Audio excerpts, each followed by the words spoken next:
हर हर महादेव। जय हो शिव शंकर साथियों, जय श्री राम भाइयों और बहनों। स्वागत है आप सभी का शिवा न्यूज़ में। दोस्तों, आज की इस खास वीडियो के अंदर हम आप सभी के लिए लेके आए बिल्कुल लेटेस्ट सर्वे लोकसभा चुनाव 2024 का कि अगर आज की डेट के अंदर देश के अंदर केंद्र के अंदर लोकसभा चुनाव हो जाए तो किस पार्टी या किस गठबंधन की सरकार इस बार जो है केंद्र के अंदर बन सकती है।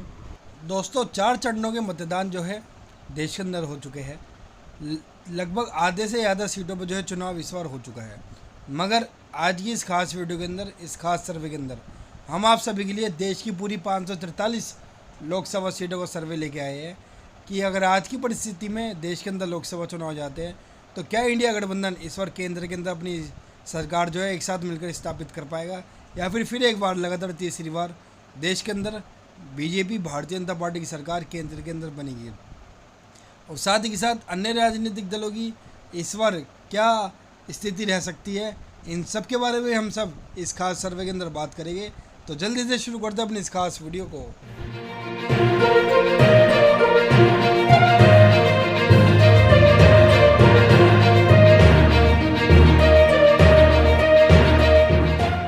तो दोस्तों, जल्दी से अपने इस सर्वे को शुरू करते हैं। ये सर्वे हमने पूरे देश की पूरी 543 लोकसभा सीटों पे किया गया है, जिसके अंदर तकरीबन हमने 25 करोड़ लोगों की राय इस सर्वे के अंदर ली है। तो दोस्तों, इस लोकसभा के चुनाव के सर्वे में हम आप सभी को सबसे पहले वोट प्रतिशत बताएंगे कि किस पार्टी को या किस गठबंधन के खाते में कितने फीसदी वोट जा सकते हैं। फिर बाद में हम आपको सीटों का आकलन बताएंगे कि 272 का बहुमत का आंकड़ा कौन सी पार्टी या कौन सा गठबंधन इस बार केंद्र के अंदर हासिल कर सकता है और सरकार बना सकता है। तो सबसे पहले बात करते हैं वोट प्रतिशत की। लगभग 12% वोट इस बार अन्य के खाते में जा सकते हैं।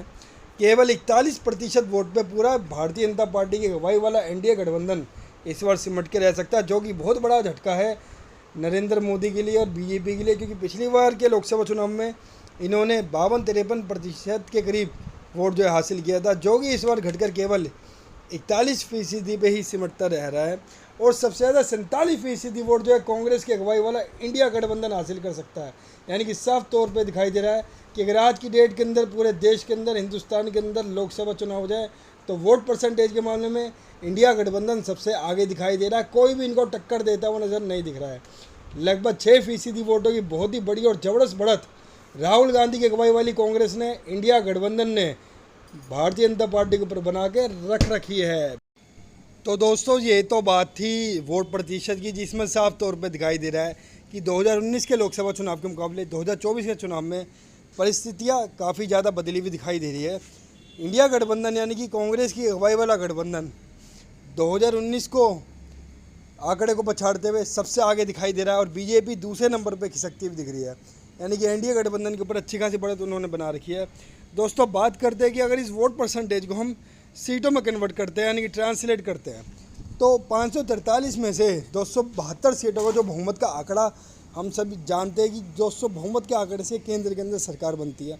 तो वो 200 बहुमत का जादुई आंकड़ा कौन सी पार्टी या गठबंधन इस बार हासिल कर सकता है, किस पार्टी या गठबंधन की सरकार इस बार देश के अंदर बन सकती है, केंद्र के अंदर बन सकती है।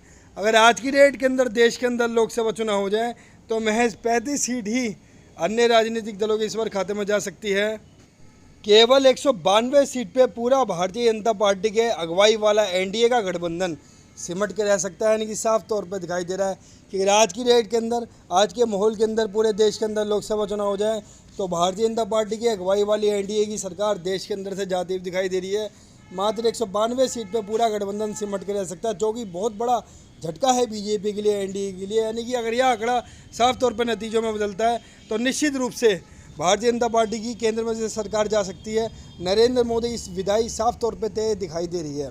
यानी कि इस चीज़ से एक और चीज़ साफ तौर पे दिखाई दे रही है कि भारतीय जनता पार्टी द्वारा और नेशनल मीडिया द्वारा, जो कि गोदी मीडिया के नाम से भी आजकल जानी जाती है, उनका जो हवा में बुलबुला बनाया गया था अब की बार 400 पार, असल में 400 पार के तो 200 पार भी होते हुए दिखाई नहीं दे रहे हैं। 200 के अंदर ही सिमट रहे, 152 सीट पे, 192 सीट पे पूरा गठबंधन जो है सिमट के रह सकता है।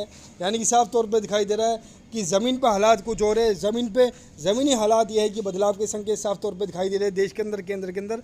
और नरेंद्र मोदी की, अमित शाह, दोनों गुजरातियों की विदाई साफ तौर पर दिखाई दे रही है। और सबसे ज़्यादा 316 सीटों के साथ प्रचंड बहुमत के साथ केंद्र के अंदर, हिंदुस्तान के अंदर, देश के अंदर इंडिया गठबंधन की सरकार बनती हुई दिखाई दे रही है। यानी कि साफ तौर पे दिखाई दे रहा है कि अगर आज की डेट के अंदर इंडिया के अंदर लोकसभा चुनाव हो जाए तो इंडिया के अंदर इंडिया गठबंधन की सरकार जो है केंद्र के अंदर स्थापित हो सकती है। यानी कि साफ तौर पे दिखाई दे रहा है कि बढ़ती हुई बेरोजगारी, महंगाई दर, पेट्रोल डीजल के दाम और देश के अंदर जो हिंदू मुसलमान के नाम पे नफरती माहौल जो बनाया जा रहा है, उससे हिंदुस्तान की जनता साफ तौर पे जो है नकारती हुई नज़र आ रही है। हिंदुस्तान की जनता अपना हक पाना चाहती है, बराबरी का हक पाना चाहती है, देश के अंदर शांति का माहौल बनाना चाहती है, रोज़गार पाना चाहती है, महंगाई कम करना चाहती है, पेट्रोल डीजल के दाम जो है कम करना चाहती है। यानी कि देश के अंदर कांग्रेस की सरकार लाना चाहती है। भारतीय जनता पार्टी की इस बार देश की जनता लात लगाने वाली है। हिंदुस्तान के लोगों ने ये बात जो है जग जाहिर कर दी है कि वो ये दोनों गुजराती चोर यानी कि नरेंद्र मोदी और अमित शाह जैसे लोगों को साफ तौर पे भगाने वाली है इस बार। देश के अंदर एक राजनीतिक रूप से स्थिर सरकार जो है लाने वाली है, लोकतांत्रिक सरकार का गठन करने वाली है। देश के अंदर इंडिया गठबंधन की सरकार आने वाली है, खड़गे जी की, राहुल गांधी जी की सरकार लाने वाली है।